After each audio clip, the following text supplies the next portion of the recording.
Lalo and Oyibi Gontain Manche. A very, very good morning to you, Your Majesty. Good morning to you and the cherished viewers and listeners. All right, and so we say, Ofane one helebo our way too. Yeah. So I got it right. Yes, you got it right. Oh, my haters. You know, there are some people today, they actually wouldn't listen to Z, on a regular day, but they said they are listening today so that, they know I can't speak this Ga very well, so they can laugh at me. So my enemies have been put to shame. But on a more serious note, today, can we call you Teche? Yes, you can. Teche. Or Ni Francois. Ni Francois. Okay, Yeah. I like the Teche because I'm going to ask you what that means. Oh, okay. Teche really has an history. I would say I am the first Teche within the Ga traditional office holders. Almost every chief has an appellation title that is attached to their name. So you see or you hear words like Abiasuma, you hear Obrepon, you hear Tache, you hear names like Jata and all those things. But mine is Teche because and more current history, my people and Nungwa, due to a dispute between the two main functions in Nungwa, subjected me when I was in Palanquin with stone throwing, gunshots and everything. By the help of God, none of the stones, none of it, not even one, got to me, or the gunshots, the bottles that were throwing. The police were firing tear gas all over the place, but I was still within the Palanquin from where I started to the final place. So Wow. At the end of the day, what the people of Nungwa experienced and saw, that some of the stones, when coming to me, will burst into powder. And Wow. Yes, and then not even coming closer to me throughout the whole process. So the youth of the town, after experiencing the power of our ancestors, after experiencing that power, added to my name Teche, the stone god.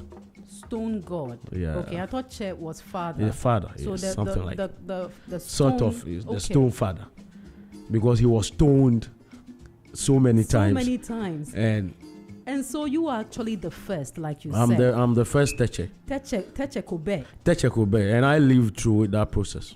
And then whoever would I don't know how you do your selection of the chieftaincy. Yeah, names. when I'm gone and there is another chief, they go through the process. The person have the zeal and the capacity and the powers there be to have that title will be conferred upon him, and he will walk through the same path. Wow. In a bit, I'll be asking you how your chieftaincy processes are.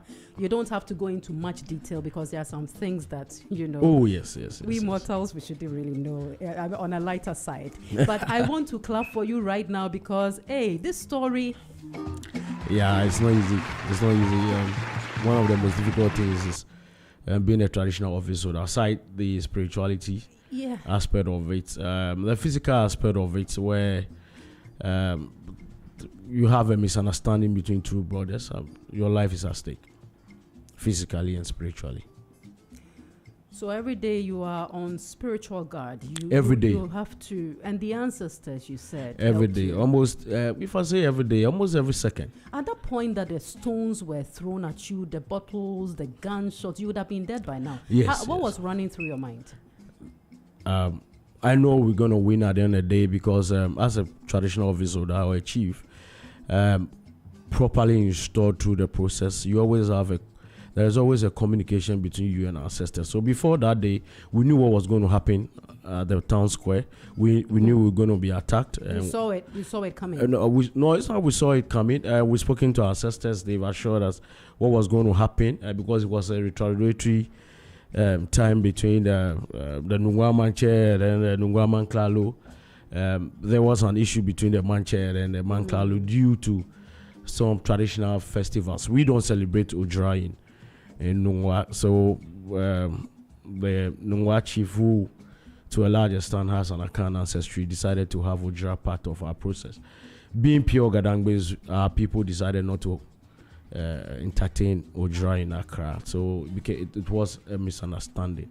So when the Mankralo Yam Festival time was due, it was some form of retaliatory for the Nungwa matches. So they wanted to try to test the powers that be by trying to stone and organize land guards to shoot, to destroy me, to kill me. But we knew before the day, the ancestors, after, because every festival you have to engage our ancestors to know what is at stake, what is going to happen, and what needs to be done, if there is any purification process that needs to be done, because it's the end and the beginning of a process, every festival, every Ghana festival. So during that preparatory stage with our ancestors, we were informed that we're going to be attacked when we get to the town square. So a directive was made. And you performed certain things. We performed certain things to get ourselves ready for what was coming.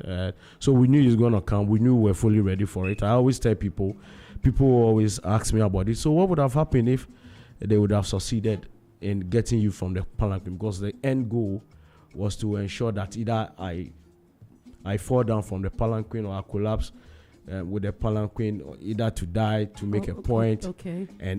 And I always tell them, even if they have succeeded, I've walked on a step from the sky to the ground, because we're fully prepared for that day.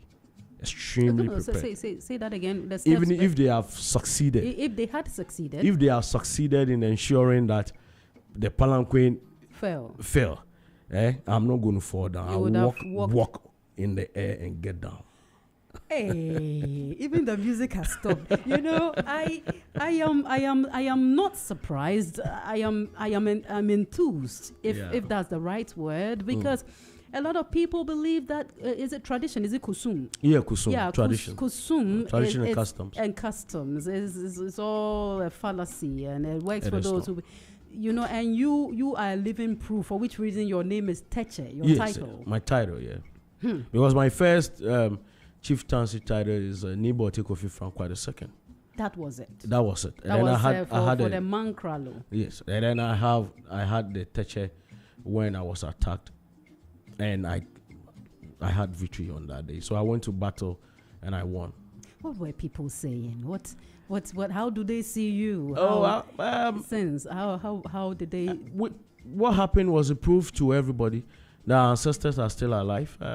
Our deities are still active, and to establish that fact that when one is genuine and purpose in heart, when your heart is good, when your heart is clean, and you are the rightful heir, the ancestors are always with you, and whatever any individual is going to do, you always come up stronger and stronger and stronger. Okay. Who mediates conflicts when it has to do with two factions, as far as chieftaincy is concerned? It's the eldest. I mean, we have the chieftaincy system. We have the Jasi. The Jasi is a group of elders within the town, and they have key role or responsibilities to ensure that we have a chief, and they also guide the chief throughout everything. So if there is a conflict, it is the chief himself who is a judge to ensure that conflict resolutions are worked on. There is no conflict within the system. There is no issue between two factions. But if it is between the two chiefs or between the traditional office, so there is a Jasi, and then the elders within the families or within the town. In Nungwa, we have what we call the Akuchu Cheme. Akuchu Cheme. Yes. What do they do? The Akuchu Cheme, they are the heads of the respective clans within Nungwa. So when there's an issue, the Akuchu Cheme needs to always congregate and then ensure that conflicts, misunderstanding, marriages, land issues, any issue between two people within the town are resolved. And most of the time it's as effective. Very effective. I mean, aside that, we have the ADR system too, which is in place, which also has the capacity to go to the main court and bring issues that are family related to the ADR system to ensure that there's a lasting peace and understanding among men and families. Since we've delved into the elders and all of that, let's just run through the traditional council. I know you have the hierarchy. You have the Gamanche. You have Bese. Is it Asre Otublohum? Yes. Yeah. Today, actually, we are in school now. Henceforth, we say that Teche is our lecturer, and we are the students, myself and the listeners. Yes. Except that in this case, one of your students will still be bombarding you with questions. Very true. And it's very allowed because we really want to learn. So, what is a chieftaincy hierarchy? You see, for us, as Gadangbes, we have a very unique traditional system. You made reference straight to the Gamanche. Yes, indeed, he holds a very high position among the Gans, Adangbe system. But we have the Dangbes too. Okay. Yes. And for us, and within the Gans section or the Gadangbe system in itself, we believe in a priesthood system. And our migratory process, we migrated from somewhere around Egypt, Middle East, where Israel is. So normally, so it's true. Yes, very true. Normally, that is why you hear most of people make their assertion that we migrated from Israel, but we migrated along that area through Egypt, Ethiopia. Where did you come from before you migrated through Egypt, Ethiopia, and all of that? That is around the Middle East area, and that is why people always make reference. That you might heard people saying that Ghana language come from Israel. That's right. Because it's around that area. But our existence predates the time of the Israelites. Wow. You understand? Yes, I do. And, please continue. And you can see within our traditional setup, all our traditions that we do or the rites that we perform are most of Hebrew origin. Origin, yes. Yeah, so you can see part of our Hebrew nature in our festivals, in what we do, and the way we conduct ourselves. And I'm sure the people, Israel also acknowledges that. Oh yeah, I mean, if you go through Amazimba songs and people that have made research, if you go to Israel right now, there are blacks there that have lived there over the period, which are different from the Caucasians or the white people that are there, and they can attest to some of the traditions that we do, some of the rites that we perform. So having migrated from there to Egypt, which if you come to Nungwa, part of our tradition, you can see within our tradition, which you have what we call the Abelewomo rite. Abelewomo. The Abelewomo rite. The Abelewomo rite, for us in Nungwa, stands for our days when we're in Egypt and there was famine all over the world, and then the only food available was at Egypt. Okay. And it was at Egypt, which goes, if you go back into the Bible, you will know that at that period, the story. Is that the one that Joseph, yes. Gave the Pharaoh. The Pharaoh. What has it got to do with you?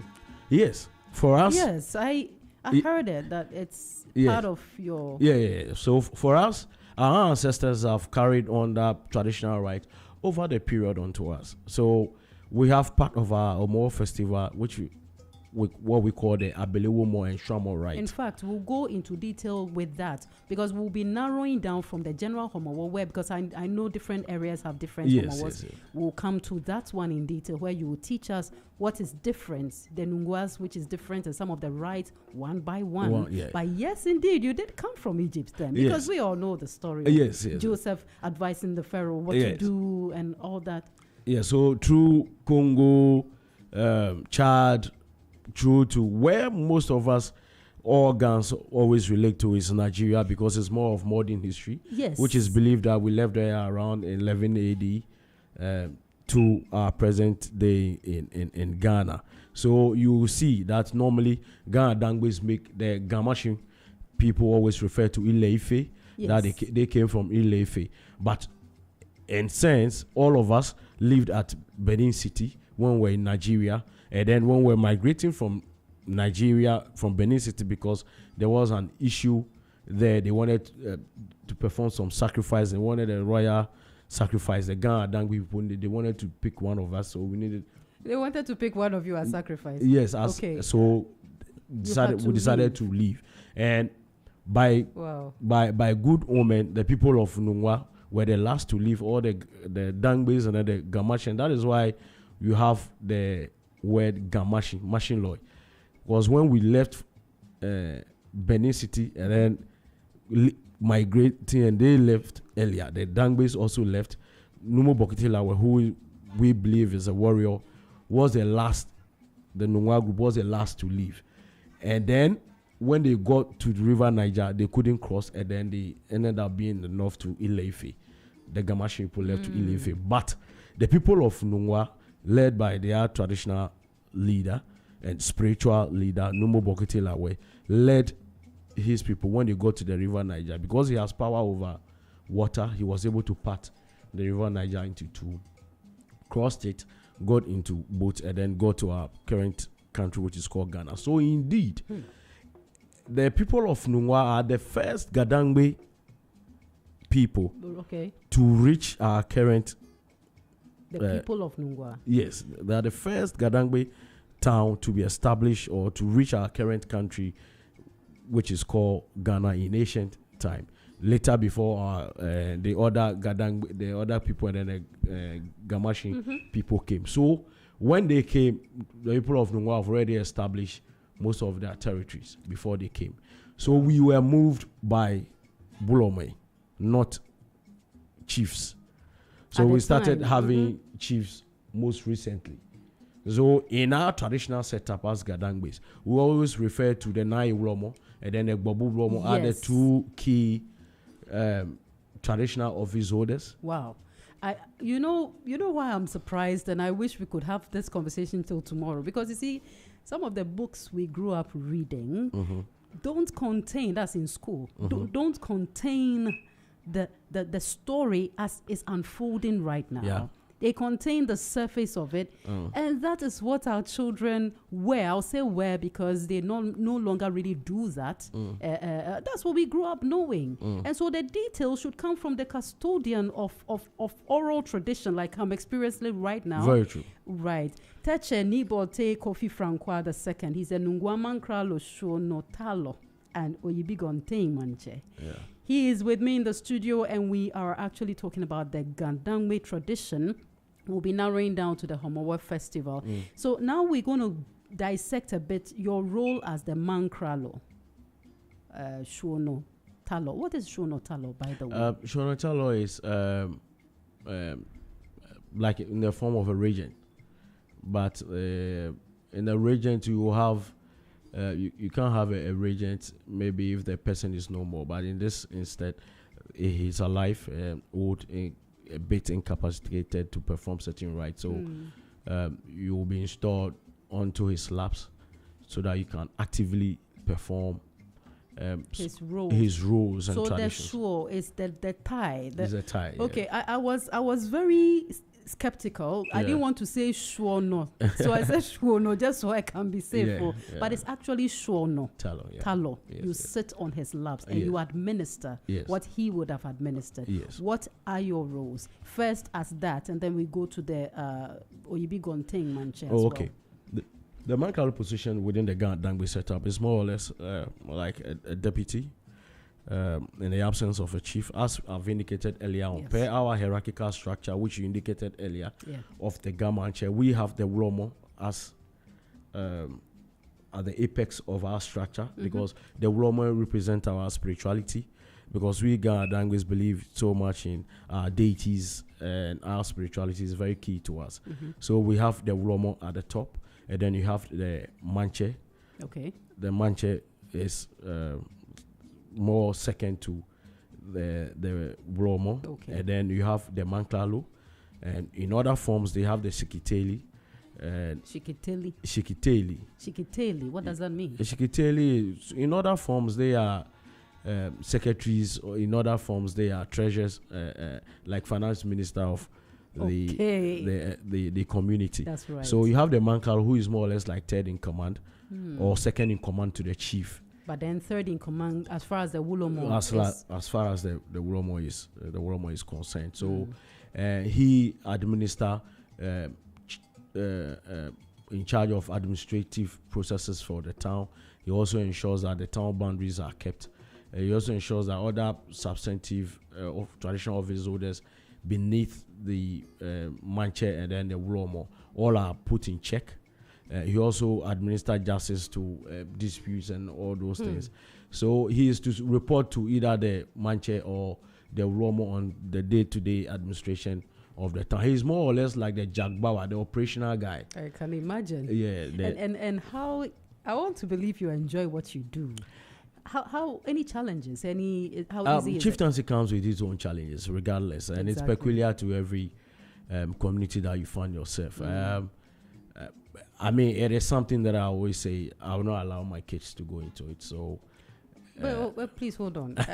This is Teche himself, the one who does not fear stone. Yes, the one before whom stones actually dissipate into thin air. Yes. And bullets. And you are saying that you will not allow your children to go into chieftaincy? No, not at all. Why not? Not at all. I always say that it's an area where when you get yourself into, you have to be born for it. You have to be born for it. Yeah, you have to be born for it. If you are not, you'll be wasting your time. And at the end of the day, if you are not spiritually connected to the ancestors, it's much ado about nothing. Well, so right from your infancy, was there any indication that you might not literally the Mankralo, but was there any indication that you would be a traditional leader? Was there anything like that? Yeah, right from birth. Yeah. How? Right from birth, when I was giving birth to, in a town called Katamanso, yes. Yes. To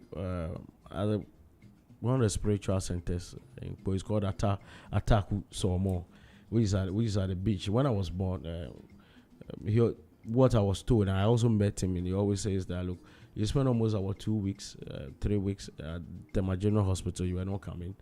So your grandmother said, look, since you are not coming, they should send you to maybe a spiritual person's place so that you'll be delivered. Indeed, right. When I was sent to that spiritual center, and then I came up. When I came up, he named me. The first name he gave to me was Moses. Moses. Yes, he said you one day grow up to lead your people.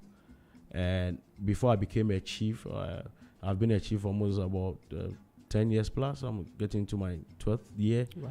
Yes, and almost about 20 years ago, I was with my cousin William Rich, who is into church things, and he was then the president for Christ Embassy. Okay.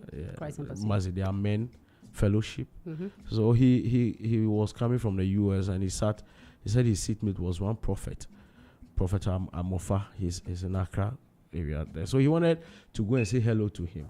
So he was not having his car available. So he said, if I can drive. Then I wasn't the chief. Okay. So I said, okay, let's go. So when we went there, when the prophet came out from his room, and then he asked William that, you are coming here with a chief and he didn't tell me. So we were all looking at William is not a chief. I'm also not a chief. But then I was into politics. So so he's a chief. Then he was laughing. Then I said, anytime he goes into his room and he's coming, there's a stool that is on my head. So I'm a chief. So he asked me, who has been a chief in your family? I said, me. No, my grandfather is not a chief. My father is not a chief. But I come from a royal family, though. He said, you are a chief. Because anytime he's looking at me, there is a stool on your head. There's a stool on my head. So he made that prophecy. That's about 20 years ago. So we'll just make fun of it. Anytime when I go to his place with William or something, say, chief, you are here. I said, I'm not a chief. So I thought then I was a communication officer for NDC then. So I thought we're being prepared to become an MP. You never had in mind, aside the incidents that occurred at your birth, you never really had in mind to be a chief. No, you not never at all. had in mind to do anything traditional. No, not at all. Yours was academia into politics. Into politics, yeah, because I was a communication officer then for Bunkatamasu constituency. Right. Yeah, so I thought, okay, because I've been prepared to become an MP, leader of a sort. Maybe that is where the seat, that is where it's going to pass. And then some years down the line, I came back from the US. I was told, we had a funeral, and I was told that they wanted to meet all the Nungwa people in Pom, because we are the same family that Mankralu in Pong, and then in Nungwa Nimbla Bijing's family. So they wanted to meet all the Nungwa people, and not only they wanted to pick me. So when I went to the meeting, the funeral meeting, the Asafo Acheme and the elders, everybody That's was the execution. Asafo. the Asafo Ache is the our warriors. Your warriors. Yes, and our captain, our army captains. Right. And they are responsible to ensure, and then the Jasi chairman, they are also responsible to ensure that when the chief is going to be installed, they have to capture the chief. The word capture is what is scary. Yeah. You know, because we've heard though that they capture. I mean, I've spoken to the Ewe, Yeah. and Ewe chief as well, Yeah. who they appear to have a different way, but there is still that element of capture. Yes. yes. Ahead. So when they capture, you can't say no. When they capture, there are traditional processes which is part of the capturing. So if you are picked unaware, because we use the nyanya, and then depending on which That's stool, the leaves. the leaves, yes, which symbolizes the Ghana Dangbe spirituality. There are so many things we can't talk about it. Of course, here, that's yeah. okay. So when they have before they prepare the nyanya, which we call the komi, there are so many incantations that have been done over the nyanya and then the komi, which is prepared. Okay. And then also depending on the stool that you are going to sit on, Yes. whether the stool is a sheep consuming stool or a goat consuming stool. So some of this, not to go into detail, I know that you don't have to say everything that you wouldn't want to say, but Yes. I want to understand. The stool is this one, it eats goats, Yes, and this one is sheep. it eats sheep. Yes, and in the past, most of them were humans, but because of modernity, certain rites have been performed. And some are cow. Certain rites have Okay. been performed so that humans can be substituted So for. the deity in charge of the stool is who determines Who what determines they take. what needs to be done. Oh, I see. Yeah, so a lot of spiritual consultations will be done at the background Before before they they capture even you. come for you. So before they come for you and those rites have been performed, those incantations have been done, immediately the nyanya is put on your neck. If you remove it, that is the end of you. Oh no! Yeah. If you remove it, you die. If you remove, you might not die, but You become useless. you become useless, and it's going to be generational. Oh. Yeah, it's going to be generational. So if they have to reverse it, it has to go through a whole lot of process for it to be reversed. And we always say that akpa manche. Akpa manche. Yes, As you cannot stop. the stool Oh. achieve. And it's not an easy process like that. Yeah. Hey, but this is So that was scary. how- So when they put the nyanya on you, Yes. So when and then we're all in a bit surprised on what is happening. Then the Asafo Acheme have already surrounded you, carried you, goat slaughtered on your legs. okay, you have that too. Yes. They slaughter onto Yes, your to feet. signify that look, we've been able to capture and get our chief. And then you go into confinement. The maximum day for confinement per our tradition is 7 days. 7 days. Yes. So whilst you're in confinement, you are not supposed to see the sun for these 7 days. Traditional rites are being performed for you. You are not supposed to bath on your own. The elderly within the community, within these 7 days, they bath you. will be bathing you. They will be performing. They will be feeding you. You are not also supposed to eat. What do they feed you with, if you don't mind? Is it normal food you would have eaten on a normal day? You have your normal food, but you have other foods to prepare you. You know, any chief that is installed, you become partial spirit, partial human. For you to be able to commune with the deities and then commune with your ancestors, so you be prepared. See, this is what I want to hear. So you are teaching us. So you are partial spiritual, partial. Well, as we are sitting down now, that is what it is. That is what it is. Because you have gone through. Yeah, you the go through that process. initiation process. Wow. Yeah, so you go. So between the 7 days of your confinement, they will prepare you to become that Okay. partial spiritual, partial human, so that you be able to hear clearly the ancestral voice, so that you be able to hear clearly when the deities speak, so that you can see visions and then implement them as such, because you become the spiritual embodiment of your people. That's and right. if you are not fully prepared for it, then It's the a mess. people, there's It's going going to be a mess. mess. And then you And- see that there is a mess in Accra. There are chieftaincy disputes all over the place. There is no proper development really going on because we have a lot of mangoes, which are not, I mean, squares in circles and triangles in. You mean processes probably did not take place. A lot. And that accounts for a few things that probably we have to talk about. That would take a whole lot of time. So it's a whole process altogether. So that was how I got myself into chieftaincy because we've heard of the prophecy. Prophecy was done at birth. We've heard of renowned prophets prophesying that, look, this thing will come. We thought it was political, but it came eventually. That is how we've been able to survive all the shocks, all the attacks, all the stones thrown at you. For which reason you are Teche Nebo Tekofi Francois II. It is not easy to become a chief, and having gone through that process, I always tell myself, I would not allow any of my kids. I have one son who you can see, Obripon. He is a leader. He's been called. Yes. And what if he wants to do it? If I'm alive, fine. But if I'm not alive, he has his own destiny.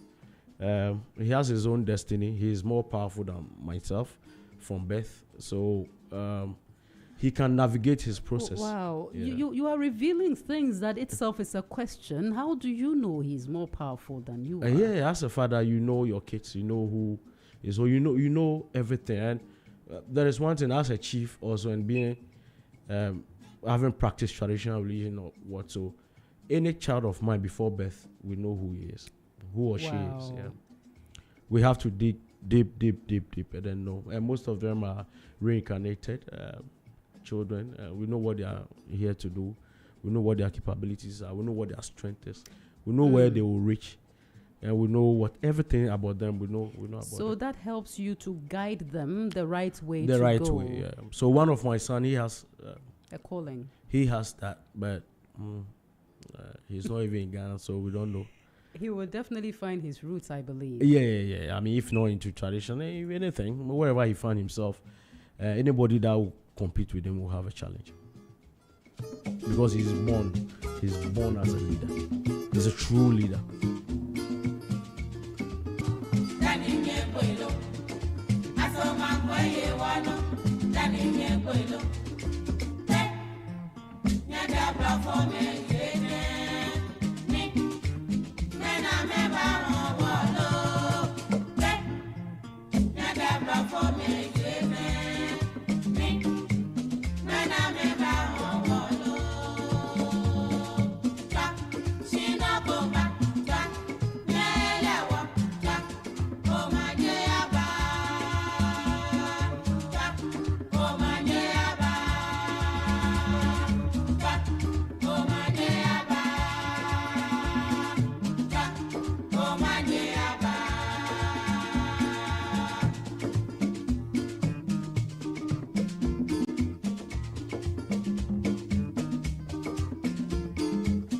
This is The Brighter Side with NYA The Brand on Z 101.9 FM.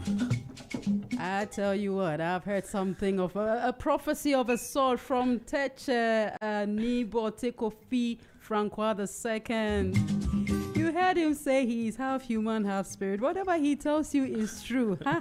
I received this one, no. I received it. I cannot tell anyone about it. But hey, thank you so much. Yeah. And I am very, very excited because we are learning even beyond, before we get to the Omowo. Absolutely. Yeah. And I don't want to tell the prophecy. I will not say it until it happens. It's going to come true. It will come true. Because it's there.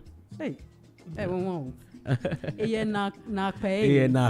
I know.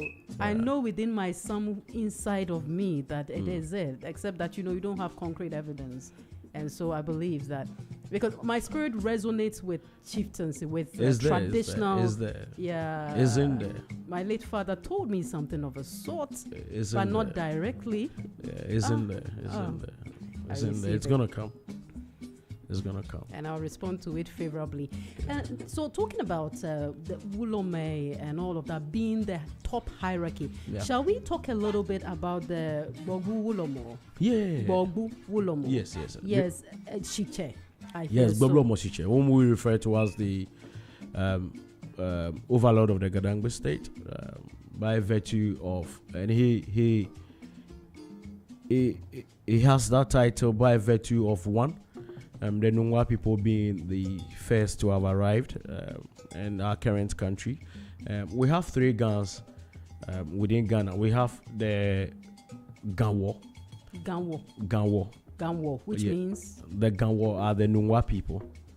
They are the Bokites, the Botes, the Botes, Botilis, the Bokos, the Bolis, the Bochos, and then we have Gamashi.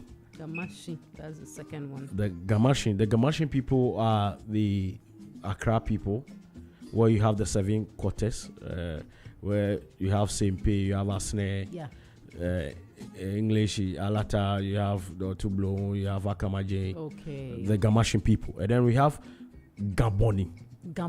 Yes. The Gaboni are the La people. So these are the 3 Gans that we have in Ghana. Yes. If when you say that you were schooled spiritually, I will believe it any day, because I don't want to believe that all through your time that you were gearing towards politics, you were really learning about nothing. Something somewhere came to teach you Always. all of that, because you are a custodian of it. I just ask you any question and voila, this is not in books, and you have just revealed. So that we were talking about the Gbagbo Wolomo and who he is. Yes, and who is. I just want to clarify. Earlier on, you stated about the Ghana Traditional Council, and most people always have the notion that everybody in Accra that speaks Ghana is under the Ghana Traditional Council. It's not like that. It is not like that. We have, our system is different from the Akan or the Ashanti system, where you have the Otunfo over or the Ashantis. In Accra, it is not so. We are so autonomous by structure, but we are connected through our deities. That is where the rule of the Urome comes in place. So you have the Gbagbo Uromo, and then you have the Nai Uromo, whom we believe by our tradition and custom practices and usages of the Gadangbe people.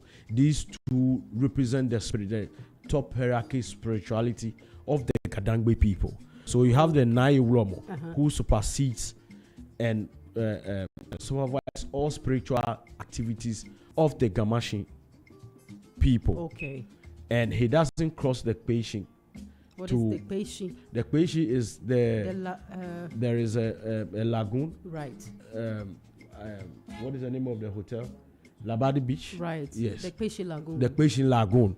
Yes. The Gbabura one does not cross, and the Nai Romo, both of them, does not cross the. When you say cross, you are talking about the literal crossing with leg or the jurisdiction. The literal crossing. Okay. So they are not supposed. The Nai Romo doesn't go to east, and the Gbabura one doesn't go to west. Ever. So when he's even just going somewhere. They cannot go. Why is that?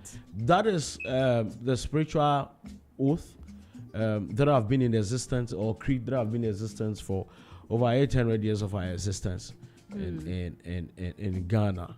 You understand? When the Gbagbo Uromo, the Numo Bokete Lagwe, when he first came, he was all over the place. So we have what we call, one of his towns that he formed was Washiagba. Washiagba is Accra, and he has a lot of deities there. So they divided the towns among themselves because at that time we were not having any chiefs. Okay. Chiefs just came in recently when the Europeans came, and then the Europeans always want to engage with traditional office leaders. That's right. And they were having it easier with the our Akan brothers because they have the chiefs. But our heads were the Urome. And the Urome, they don't cross certain roads. They don't cross certain rivers, certain T-junctions. They don't. I am just getting to know this. Yes, they don't cross. So when the English or the Danes or the colonial masters that came, when they want to meet our traditional officers around the Gold Coast, our Akan brothers will come with their chiefs. But they are not able to get access to our Urome because they can't cross. They can't cross. Okay. So our Urome now has to designate someone in their instead, and that is how chieftaincy came about. So back to the not crossing. I know it's all spiritual and all that. Does it have to do with if the Wulomo crosses a particular jurisdiction, it could lead to war, or is seen as he wants to take over? No, you see, every Wulomo, as I indicated, God language believe in our deities, and every Wulomo supersedes over certain deities. Within the hierarchical structure, or between the structure and the performances of these deities normally don't cross certain deities. They don't get closer to certain deities. It's about the deities. Right. So by virtue of that, if you are the Nai Romo doesn't cross creation due to certain creeds that have been done in the past. There is no way he's going to do that. The Romo doesn't do so. There are other Romans that we have, like the Sakmono Romo, the Clan Romo, or the Lakman Romo. Yes. There are certain things that are forbidden and it's associated to the deities. So because of that, they are always confined within their spiritual space. Right. So they are not supposed to come out certain days. They are not supposed to do certain things on certain times and everything. So now we have to designate it, and that was how chieftaincy came about. Okay. And then when the whites, the colonial masters were going, they found easy to associate and relate to the chiefs rather than the spirituality of the Gadangme. Because the thing is easier. The spirituality will pull things, and it has to go through processes. And because of developments and processes, and they need to meet the traditional office holders, the chiefs now become the frontiers of the Gadangme people. So that was how we had the chieftaincy. That is how we had the chieftaincy. So it's obvious that, does it apply to, for instance, me, I don't really know much. I don't know Moblafo.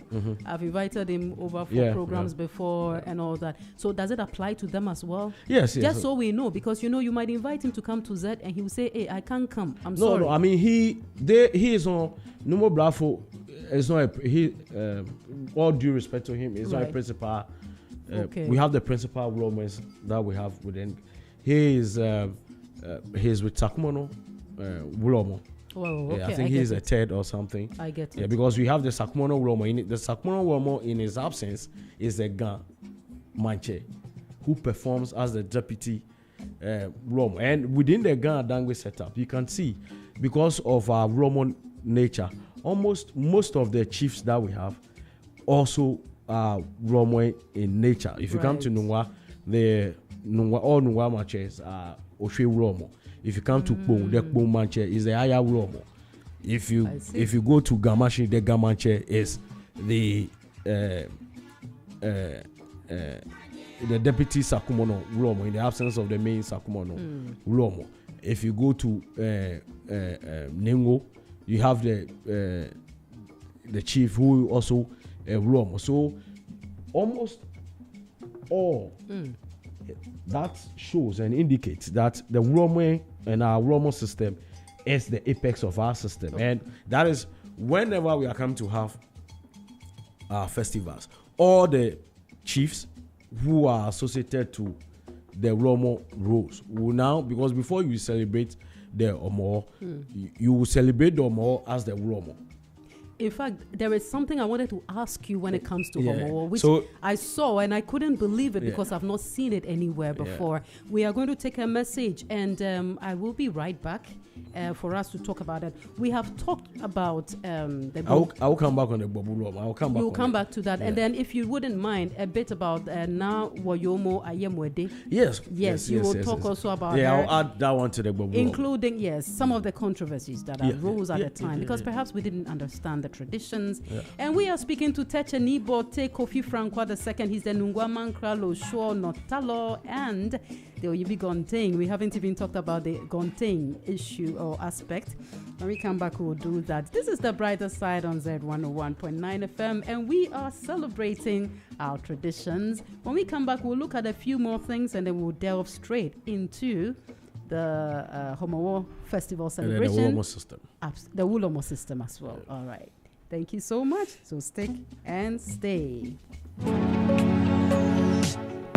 Dream home. No interest for 2 years. Are you ready to step into your dream home? With Lakeside Estate's exclusive offer, you can own your own home in just 2 years with no interest repayment. This offers you affordable payments, flexible home purchase plan, quality homes, and lifestyle choice. Choose from a variety of beautiful homes in any of Lakeside Hills clusters. Your future awaits you. Imagine living in a home you love with the freedom to invest in your dreams without the burden of interest. As your CIMG Real Estate Company of the Year for the 4th time, we offer you hassle-free home acquisition.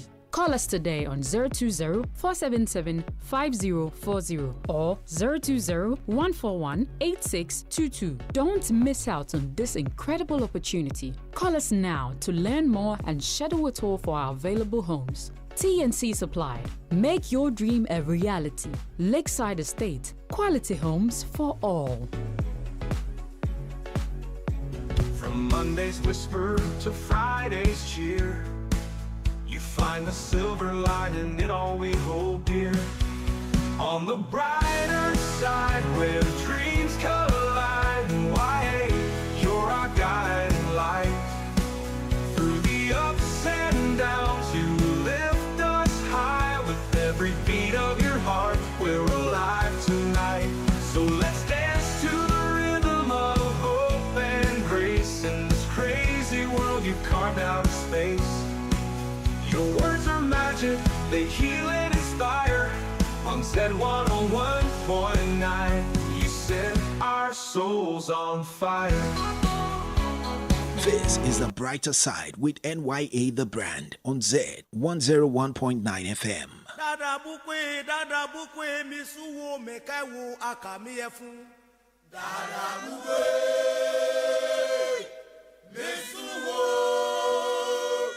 Dada bukwe, misuwo mekaiwo akamiyefu. This is The Brighter Side with NYA The Brand on Z101.9 FM.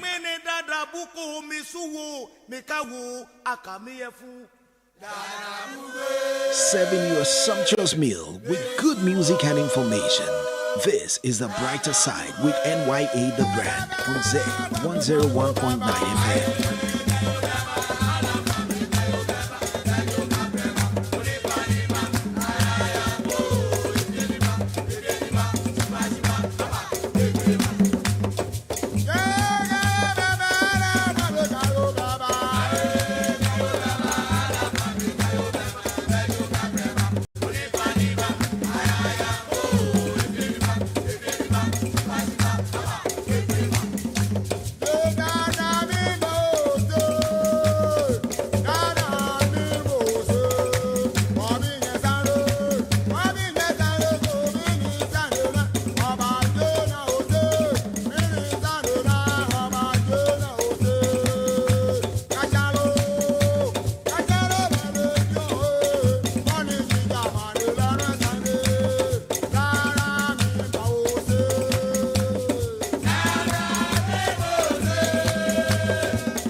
This is The Brighter Side with NYA The Brand on Z101.9 FM.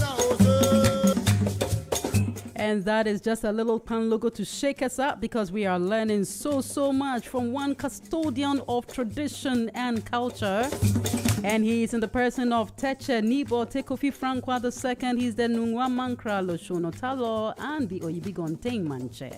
Welcome back. Thank you. Welcome back, and thank you once again for churning out all that information without leaving any. You know, we are so grateful. We are learning so much. And so we were talking about the Wulome. Yes. Yes. Before we move into the Homowo proper. Yeah. And you were talking about the Gbogbo Wulomo Shiche. Yeah. And his role and so on. You have anything else to say about that before we move on to? Yes. You know, by virtue of Nungwa being the first town, Nungwa happens to be the spiritual headquarters of the Gadangbe people. Supervising over all the deities that is within Gadangbe, we have the Gbobuku. The Gbobuku. The Gbobuku is a temple where we have the 99 deities of the Gadangbe people all reside within the Gbobuku, and the priest that is supervising all its activities and performance of rites is the Gbobu Romo Shiche, who is a overlord of the Gadangbe people. I mean, he is seen as such because the Gbobu Romo performs rules or perform rites for almost every chief that is installed within the Nungwa. Not only Nungwa, Not only Gamache. Nungwa. When a Gamache is installed, the Gbobu Romo has some rights to perform for the chief. Osu Manche, Osu Romo, Osu Manklalu. Yes, he performs the Butrun War. And then he pay more rights for.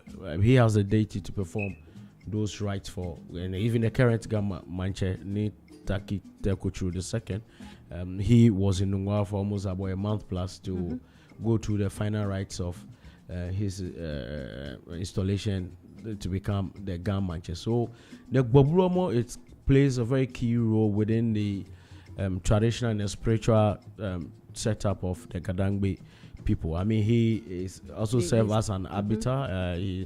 He resolves chieftaincy issues and disputes all over the place. He holds sway of the spiritual head of the Gadangbe people. He is our embodiment.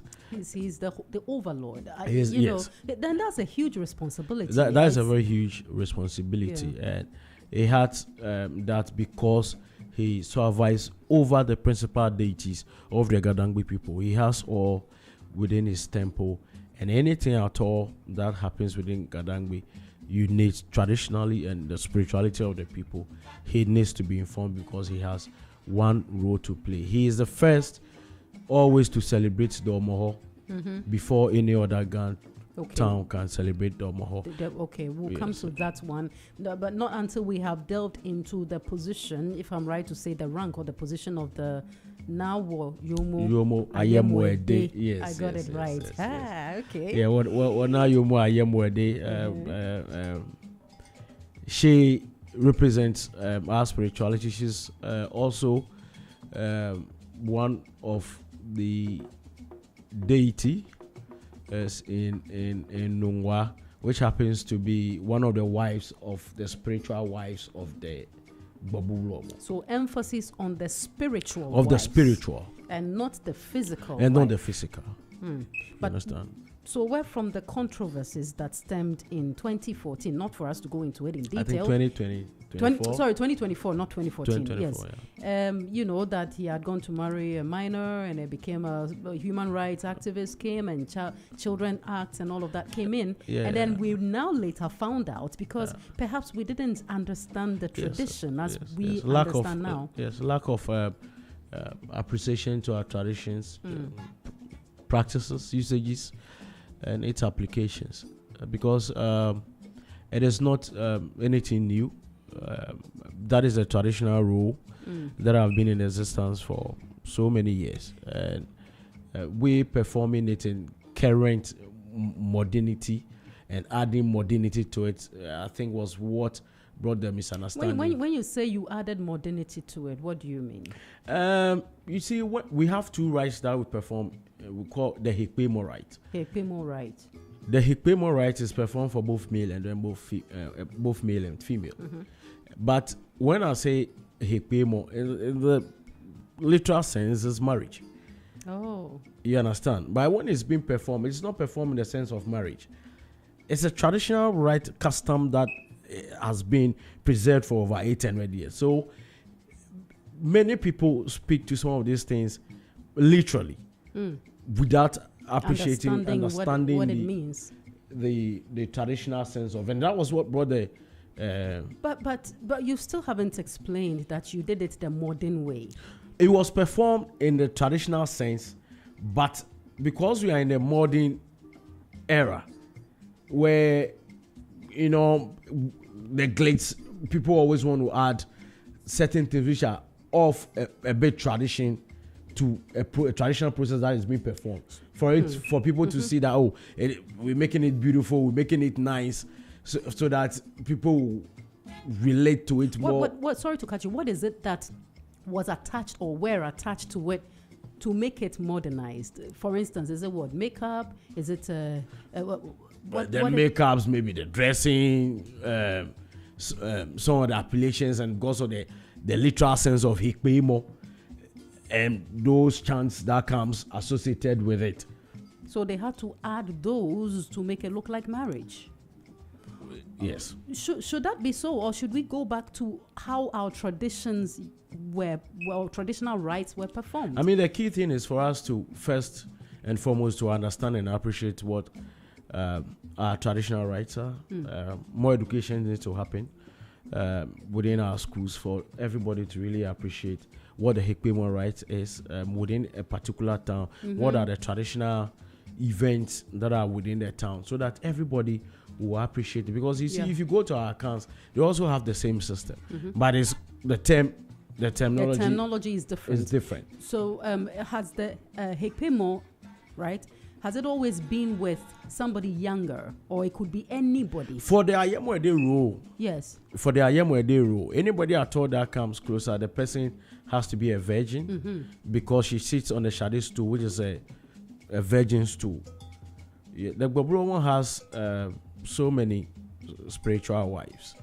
Okay. And all when the incident happened, and I've been explaining to a lot of people, all these spiritual wives are for traditional purposes, and all of them has their husbands and their marriages. Oh, they live their normal lives. They live their normal lives, but for traditional purposes, like when I'm installed a chief and then a queen is installed, most of the queens have their husbands.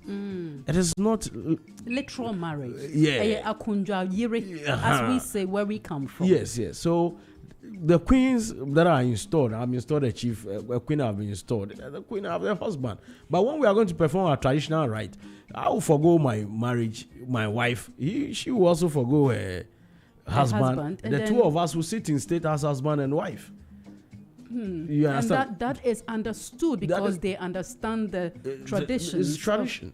You understand? So, as this lack of understanding of what our traditional rules are, maybe people taking it out of proportion and blowing it. But that's right. Everything that happened that time, we accepted it in good faith.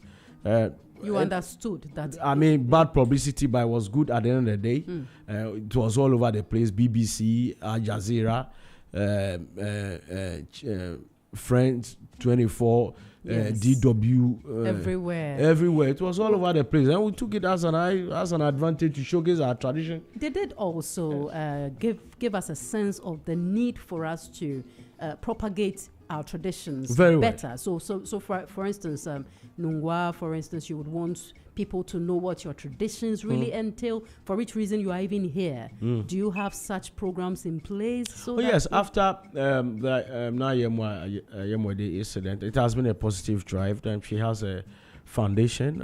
She's using a foundation. She do so many social economic projects, traditional projects. She's doing health screening. She's doing traditional projects in schools and within their communities for people to understand and appreciate what our traditional rules are and what is happening within our community. So it has been positive. Been positive. It's been extremely positive. And I believe that the youth are also really, getting informed because it starts from there.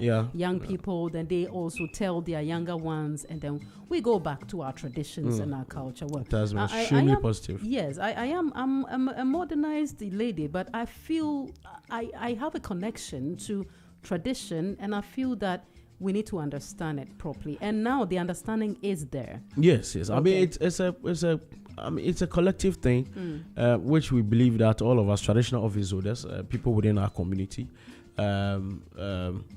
politicians, need to uphold and respect our tradition, because there's one key thing.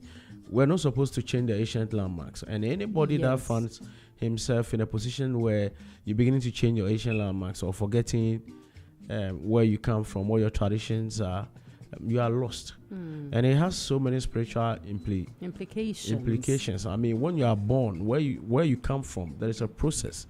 When you are born, there is a rite that needs to be performed. There are 3 things in one's life: your birth, when you are going to marriage, and then when you die. And then all these processes, there is a custom that is associated to it. And the worst part of it is when you die and the right performances or the right traditional rites that is supposed to be done on you are not done, and you are buried. What happens? It's the worst of a person in existence. But the person is gone. It's not gone. There is so much after death. What happens to the person? Life continues after death, and how you live is very important. And whether you live and you do not live until by the way you were born, by the family that you come from, the traditional rites that they perform to bury their dead. It's like what the Bible says, Shanky Mobi. Shanky Mobi. Shanky Mobi. Shanky Mobi is a miscarriage okay. child. We are not talking about birth and even traditional rites per se, but you've made a point, and we cannot let you leave the studio without you explaining, because but now these days, people die, we go to the church, we do what we have to do, the church goes to the cemetery, we bury, and probably that is it. I mean, I lost my mother, we did. What happens when we don't do what you're saying we should do? There are so many things. Part of my traditional role of being a chief over the period, I've been able to communicate with more than 10,000 dead ghosts, where we communicate to them. Communicated with the ghosts? Yeah. And they are actually the real ghosts? Yeah, you understand. And ancestrally, you always connect to speak when there's an issue within the town. Okay. And trust me, there are a lot of people who have not even gotten to their destination after death. Yes. Because they were not buried correctly. They were not buried correctly. What happens to their souls? They'll just be wandering. They are just there. Hey, this is scary. Okay, so in order to reduce the fear right now, because my mind is running real fast. I would want us to go into the Homowo Festival. Yeah. And if we have clearly exhausted now Wayomo Ayamo. Yes, I think now Wana Yomo, she is doing extremely well with her foundation. She's performing her traditional role. She has few things that she performs before the commencement of the Omowo Festival. She have to fetch the sacred water for all the deities before we start the Omowo Festival in itself. So she has a traditional role to play, not only for the people of Nungwa, but for the entire Gadangbe before anybody will celebrate Omowo. And she's performing those rites. Wow. Yeah. Yes, I've seen videos of such. She carrying the pot with the leaf. What is the leaf in her mouth? Yeah, the nyanya. The nyanya in her mouth. In her mouth, yes. What is not the to communicate. Yeah. She doesn't speak she to doesn't mortals. To mortals, no. So all through the time she's being paraded for hours. For hours. And where does her strength come from? Her strength comes from within, and then the deities and then our ancestors. And physically, there's not a time she says, I'm tired. No. Because she understands what she's doing. She understands what she's doing. I don't know if I'm crossing the but does it also mean that she has also been initiated into it? The spirits communicate with her. She is not too physical like she is that. Not, yes, she is not. But she goes to school. She goes to school. Yeah. And she's handled like every other student. She's handled. I mean, we have special kids all over the world. You understand? Yes. So you go to school, all right, but like you are going to school with the Prince of Wales. Yeah, no. Son. No, you'll be checked, because already with her role, she already have people elderly within the community who have gone through proper training process in trying to nurture traditional office holders who are taking care of it, right, to ensure that she grow up to become responsible, fully aware of her tax, where it's going to be beneficiary to not only to herself but to her community, to Gadangbe, and then to Ghana and then to the world at large. So definitely, as humans, there you might air one or two, but there are special kits everywhere. That's right. I mean, this is beautiful. Tradition is actually beautiful, and you're actually helping us to demystify it so that we get it right. Now, what is the history of the Homowo Festival? Homowo basically is Huti Natanga. That is just the basics of it, but there are so many things that go into the Homowo celebration, where, as you are aware, we celebrate it with corn. But Huti Nat hunger, as in why? Because hunger from where? It is definitely not what you explained from the Egypt bit. Is it there was hunger in Ghana?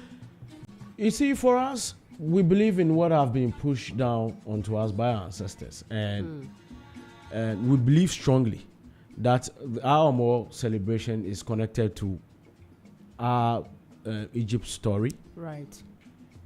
Our Homowo celebration is connected to our Egypt story, and in view of that, the corn from our Egypt story has been preserved all over these years and be carried on up to date, and that is what is used to prepare the kwekwe that is used for the celebration. So, in its preparation itself, it's sacred. You understand? There are some part of our history that Nakoli Aboyo, one of our deities, during our battle with the Ashantis, after we going to help our Fanti brothers during the Samakwa War, and then Ashantis decided to attack us because we've gone to fight, support yes. our Fanti brothers. Proud to that, we had a good relationship with our Ashantis. Nakoli Aboyo, part of the process is prepared quickly for our Ashanti warriors who came over the hills of Dodowa and Katamanso, and when they ate the quickly, they were running and they became weak. Their tummies were is it true, or is just one of the fables? Oh, I mean, you see, spiritual things for us, you would find in terms of war, in that time where spirituality is more keen, deities metamorphosizing themselves into women, into part of your process. So you might not know if the person is a deity preparing meal for you, and you think it's you think it's a human being. You think it's a human being. You see, so they are all part of the tales and part of our history and part of our story. But there are so many things that goes into Homowo, and during Homowo celebrations, I mean, there's one thing that I call cultural transmission. Cultural transmission. Cultural transmission. What are we transmitting? We are transmitting heritage during the Homowo process. So you have the day. Most of the Ghana towns is celebrated on Tuesdays, which is Tuesday is our holiday. It's Naye Day. Naye Day. No fishing. No fishing and all those things. But some part in Accra they do it on Saturday. Some people also have their Homowo Day on Saturday. So when the quickly is performed, is prepared, it's sprinkled to our ancestors and our deities all over the town. We have to eat and sprinkle, and then for the world to know that we have food in abundance, food all over the place. So that is why it's sprinkled all over the place. So during Homowo, you see that every corner, every house, every door, there's kwekwe there. There is kwekwe. And you can just walk into any house and say, look, I'm here to enjoy the feast. And then now, the kwekwe is just maize, and I see palm oil. Yeah, palm nut. Palm nuts. Yes. Okay. Palm nut soup. Soup. Okay, it's real soup, seasoned to taste good. Good. Yes. And you see the wulo. And it comes with fish. It comes with fish in it. Yes, there's Has it particular always fish. come with fish? Yes, I mean it is always with fish, but with modern times, some add meat, goat's meat, and just to spice it up. Just to spice that up. Do you agree that there should be a transformation? You see that during that process, there is one that the core traditional one does not have meat in them. It's just as raw as it is. As it is, yeah. But the ones in the family houses where they're preparing it for the whole family to enjoy. They always spice it up with. You'll find every meeting there, maybe a little bit of our fancy. Wow, because you have everything there.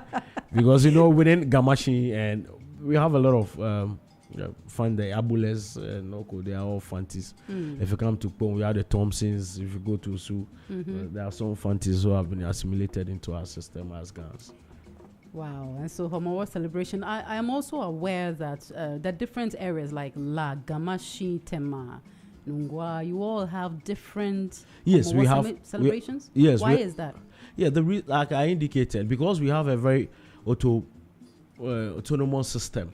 We are not under one, and our ancestors, by divine wisdom, have kept that up to date. And you can see that Nungwa is always the first to celebrate by virtue of being the first to come to Ghana. So we celebrate first when we finish. Then our brother in Gamashi, that is Lante Janwi. Yes, Lante Janwi will perform the Aomaho when they finish, and then Gamashi would also. What's the space between when Nungwa finishes and then? Almost a month.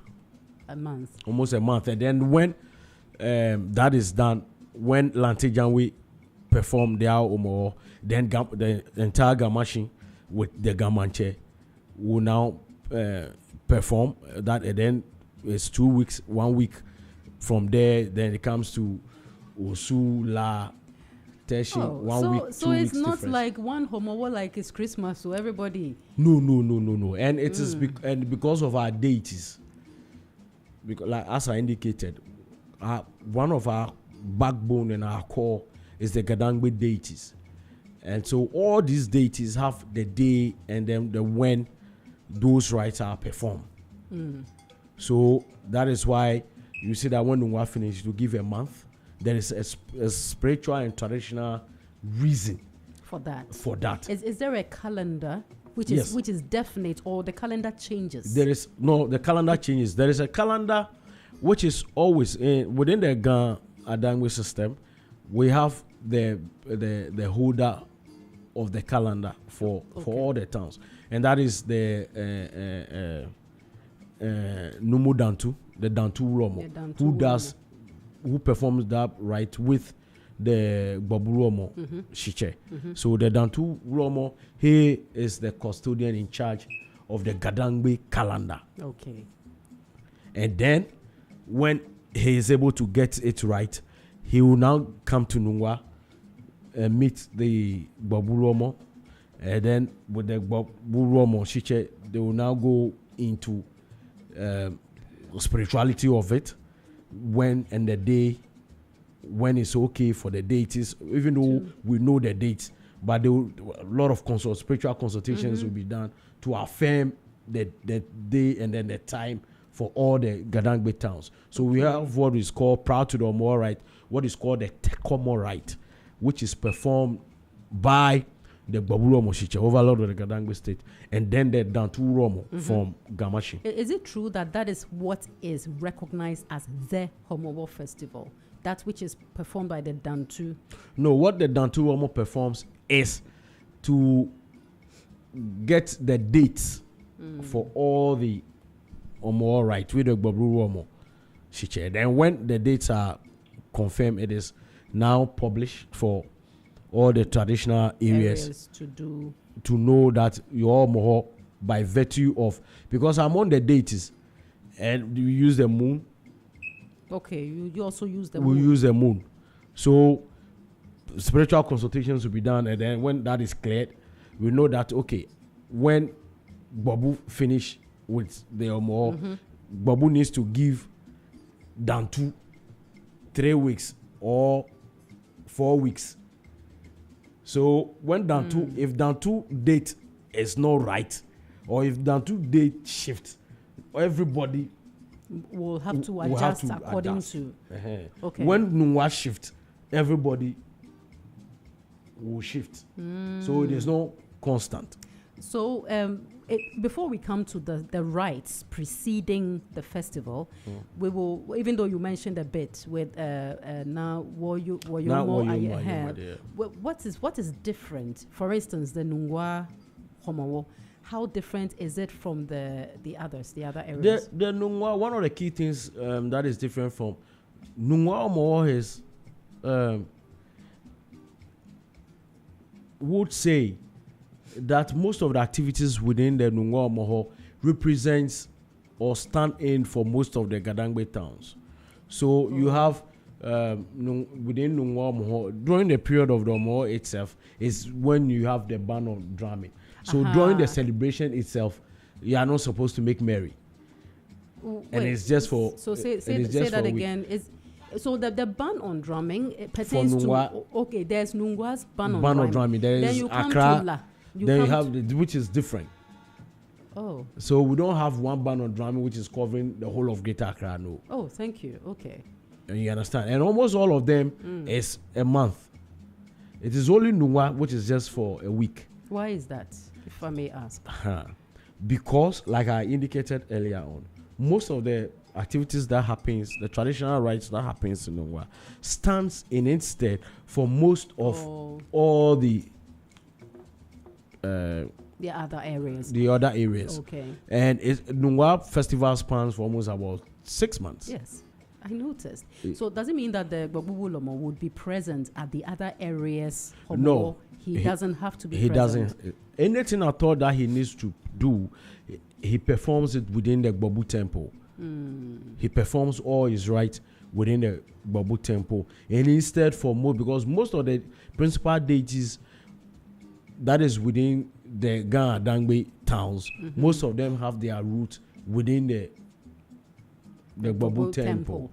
So there was a time where during the ban on drumming and Gamashi, and you see what we call the Ngmafa, when those rites are performed, it has to rain or the Ngma needs to germinate. Yes, when the millets are planted, that period where we have the banning is when we want total silence for the Romans to go into confinement, pray to God and hear and listen for the message straight from God or our ancestors, what the message is for the coming year.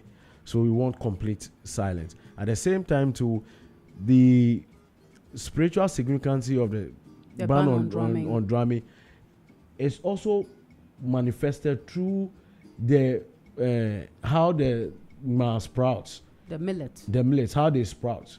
So the sprouting process, you can determine which we have been trained on to say that, okay, this means that fishermen will have fish within the year.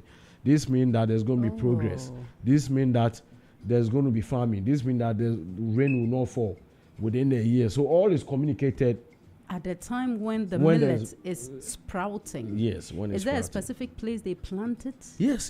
They are all sacred places. Sacred groves. Yeah, they are sacred groves. So if you realize that there's a bad omen, what happens? Yeah, so when such a thing like this happened like 3 years ago, when there was an issue, almost the traditional head came to Nungwa Gbabukobi for proper consultations, and then immediately the direction was given.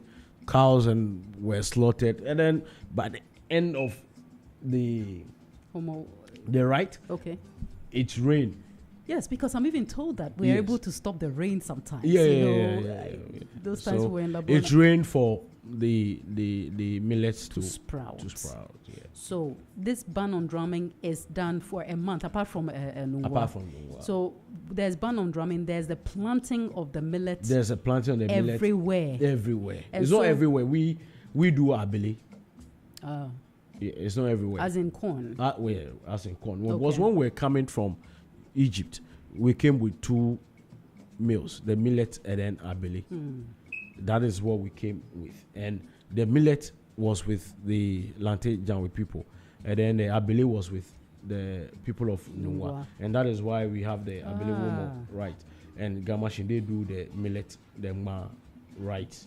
and all those, and what does the Okay, you know, some people were saying that the gods will be sleeping. That is why they say don't drum to disturb them. No. It's because for the Ulome. Roman will go into their spiritual confinement, so that they can hear clearly what the direction is for the coming year. Wow. Yes. So now let's say they've heard clearly Homowo has started. Now let's narrow down to Nungwa, where you represent. Yes. What are some of the rites that precede the festival? We have, as I indicated earlier, we have the Didomi, that is fetching of the sacred water, which now Yomo performs.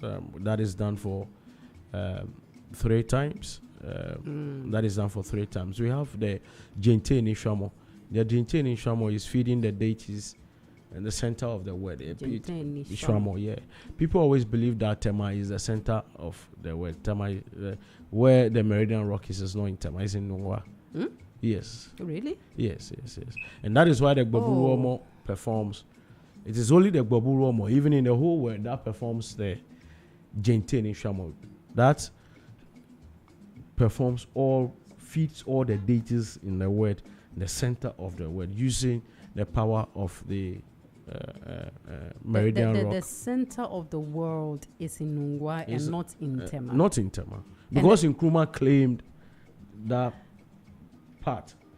You understand? Yes. But even in current state, the Greenwich Meridian is the rock itself, even within our boundaries with Tema, between Nungwa and Tema, where our boundary is, which is the Comte-3 Cocoa World Road. That's right.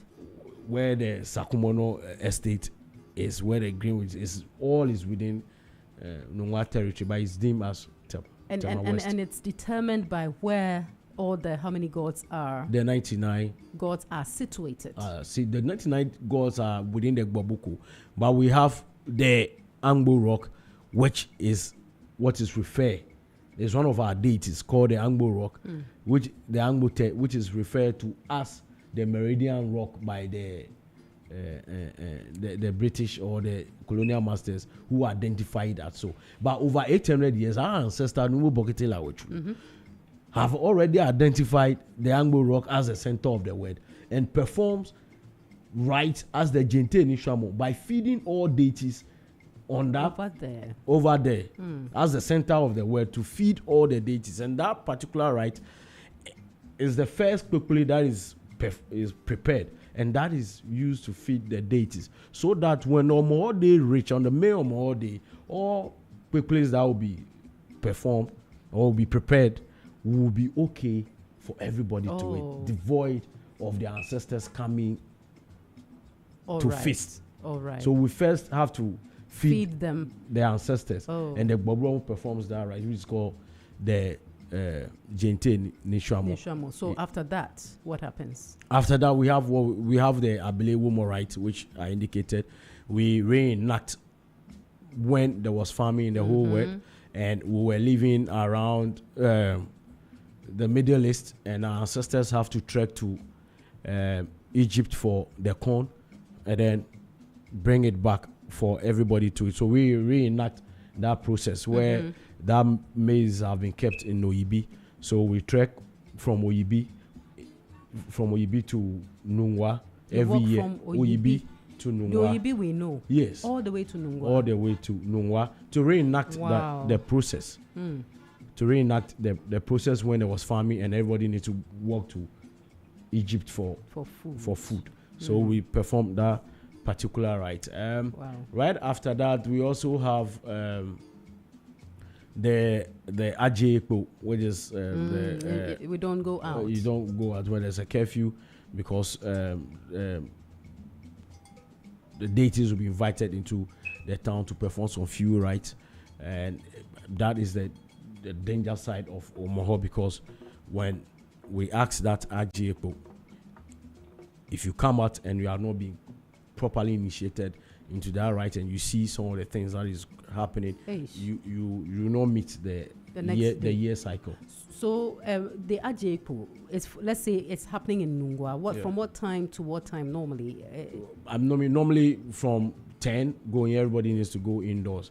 up to the next morning 5. The whole of Nungwa. The whole of Nungwa, and So- almost all the towns perform that rite. So they are aware. They are aware. But what if a stranger doesn't know and he or she is driving? No, the police from the entrance into Nungwa and the exit of Nungwa and all routes that is entering into Nungwa, almost every year, They will stop you. the from- police always have a barrier at those areas that no car Okay. should pass through. So- So if you are going to Accra, they will reroute you through Spintex one Somewhere else. somewhere else. Yeah, because that is safer. Because if you don't know Yes, yes. and it happens, But the whole town will go off. There will be blackout, no power. is that the Asukanya? Yeah, It- Asukane. Yeah, It they also will- happens. they will switch All everything the off. lights off. All the lights off, so that Wow. those rites will be performed. All is part of the purification process. And then we have the purification rites that also atonement, and where a baby lamb or a Is baby goat slaughtered. is slaughtered, which is less than 7 day Day old. old. Yeah, will be slaughtered and then used to Cleanse. cleanse the land. almost everything that has happened. And after that is the celebration day itself. And then after that is a celebration where the kpokpole is prepared and comes to the pumps, the merrymaking. But we in Nungwa, during that period, we are still having our ban on drumming, because right after that, we go straight into the performances of the deities. That is where we invite the 99 deities into our full, all the blessings, all the messages that they have for the town, and the entire Gadangbe is performed. So you have the Babuk play when that is performed. Right after the Babuk play, all the other deities will perform their rites, where we communicate with the deities one-on-one. And the then whole town is there watching the that. whole town is there watching that. We have right after the Omoro Day, we have the Ngowolagbi, where almost everybody within the town or within the community, which is synonymous to almost all the Gadangbe towns, have to go back to their family houses to be counted, just like Jesus Christ and his family went back, which I indicated earlier on, that most of our things represent our The Hebrew. Jew, yeah. We are not Jews. Oh, we the are Hebrew, The right, Hebrew, yes. our Hebrew tradition. So you go back to your family houses where you're going to be counted. Traditional rites are going to be performed. And one of the things that most of the people have stopped doing now is when the quick play is performed, the pot that is used to prepare the soup, we always, that is what we call the latte, that is used to cook. After that, the ashes that is there is used to perform a particular rite. Right. Yes, for almost everybody within the family. Wow. That is used to seek for blessings. And if you it's, have it's marital no longer issues. being done. And most of the people, because of modernity, Modernization. they are using stove and all those things. But there is a way you could bring that back. It is Because there. it has- Most of the families that traditional houses that are so keen on preserving their tradition and knows the derivative, the blessing derivative from that. from that, still insist and That it be ensure done that way. it's done that way. Whoa, thank you So so during much. that period, if you have marriage issues, you have job issues, that is when marriage can say, "Oh, I have a daughter, you have a son who is not married." Come The and two of marry. them can marry and all Oh. those things. If you are not having work, that is done. It's used to reconcile, and we believe that after quick play, you don't have to carry conflict or misunderstanding next. into the next, Okay. because immediately the quick play is consumed is the end of a year, and the next day is the beginning Of the something good. it's the beginning of the Ghana Dangbe New Year. Oh, okay. And going into the new year, you cannot bring the old into. So Oh, that is it. that period, almost everybody that is not talking to They anybody. begin to. Yeah. So it even has its, unity significance Yeah, as well. Okay. reconciliation. Thank you so much. This is where time will allow us. But we have really, really been educated for almost 1.5 hours, Yeah. starting from chieftaincy to priesthood to the clan system to the Homowo itself. And this has been made possible by the man who stones actually fair. And I actually salute you. I revere you. I respect you so much. Teche Nibo Te Kofi Franqua II. He is the Nungwa Mankra Losho Notalo and the Oyebigonteng Manche. Thank you so much for doing us the honors. We believe that there is still more. There is a Pujemo, there are all those things we could talk about. Those, right. And anytime we call upon funeral you. rights, we have yes. widowhood rights. Even for the lack of time. But would you want to come back to talk about one of such rights? Maybe somewhere next week, if you wouldn't mind. So I'm sure we'll talk about that in Chambers. We are so grateful you came. Thank you so much. Thank you to your cherished listeners and everybody. Absolutely. I bring everybody a warm greetings from the spiritual headquarters of the Kadangbi people. Absolutely. Nungwa Thank you. Gawo. Or Nungba. Thank you so much. Thank you so much. And so this has been The Brighter Side on Z101.9 FM with me, NYA The Brand. The news is coming up right now. And right after the news, I will continue with The Brighter